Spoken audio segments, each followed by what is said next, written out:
Un homme a plongé pour sauver quelqu'un. Il a touché par accident les fesses de la femme. La femme est sortie et l'a frappé. Elle a dit qu'il l'avait touché exprès. Les gens autour ont pris sa défense. Puis quelqu'un a vu qu'il se comportait bizarrement. Même si elle se trompait, il n'a rien expliqué. Il a dit qu'il devait retourner à l'hôpital pour opérer. À ce moment-là, une autre femme est arrivée en courant. Elle a dit à la victime qu'elle avait fait une grave erreur. La vérité était, cet homme était l'un des meilleurs médecins du pays. 30 minutes avant, il avait fini une opération qui avait duré 3 jours et 3 nuits. Il sortait juste de la salle d'opération. Un homme riche était à genoux devant lui avec son fils. L'homme riche le suppliait de sauver son fils. Seul lui pouvait guérir la maladie de son fils. Mais le chef de l'hôpital a dit que le médecin devait se reposer avant la prochaine opération. Paul était très doué, mais il pensait différemment des gens normaux, un peu simples même. Il a dit au chef qu'il lui fallait juste 2 heures de repos. Il a demandé d'amener l'enfant en salle d'opération. Il a dit qu'il reviendrait après un court repos. L'homme riche était si heureux. Son fils allait enfin être soigné. Mais sur le chemin, il a vu une femme tomber à l'eau. Il a plongé tout de suite pour la sauver. Par hasard,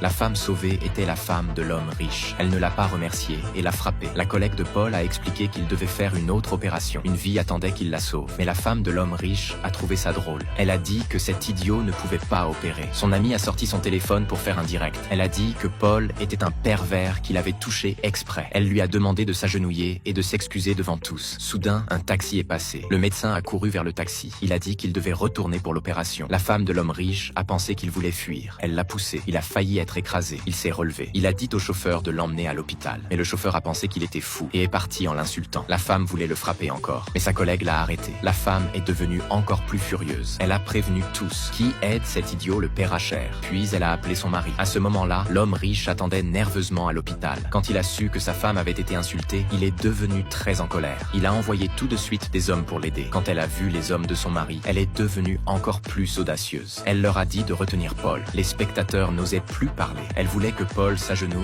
et s'excuse. Sinon, elle ne le laisserait pas partir. Mais Paul répétait sans cesse qu'il devait sauver quelqu'un. Les spectateurs n'en pouvaient plus. Ils ont demandé si elle n'avait pas de cœur. Le médecin devait vite retourner sauver un enfant. N'avait-elle pas peur que le karma frappe son propre enfant? La femme a dit, le médecin de son fils était le meilleur médecin du pays. La collègue de Paul a dit, cet homme est ce médecin. La femme ne voulait pas y croire. La collègue a vite montré son badge comme preuve. Elle a pris peur tout de suite. Mais son ami a dit que c'était impossible. Cet idiot ne pouvait pas être ce médecin célèbre. Elle a dit aussi que l'opération commençait bientôt. Le médecin devait être à l'hôpital en train de se préparer. La femme s'est sentie mieux. Elle a sorti un couteau et a poignardé la main de Paul. Même ça ne lui suffisait pas. Juste quand elle voulait continuer, son mari a appelé. Il lui a dit que leur fils faisait une crise cardiaque. Il lui a dit de venir vite à l'hôpital. En entendant ça, elle s'est précipitée à l'hôpital. Après leur départ, la collègue a vite appelé le chef de l'hôpital. Quand le chef et l'homme riche ont su que Paul était blessé, tous deux sont devenus très en colère. Si Paul avait un problème, personne ne pourrait sauver son fils. À ce moment-là, la femme a fait irruption. Elle a demandé comment allait son fils. L'homme riche a dit qu'il était prêt dans la salle d'opération. Ils attendaient le médecin. Puis Paul est entré en boitant, blessé. Le chef a vu sa main bandée, très confus. L'homme riche a demandé qui avait fait ça. Paul a levé lentement la main. Il a pointé la femme de l'homme riche.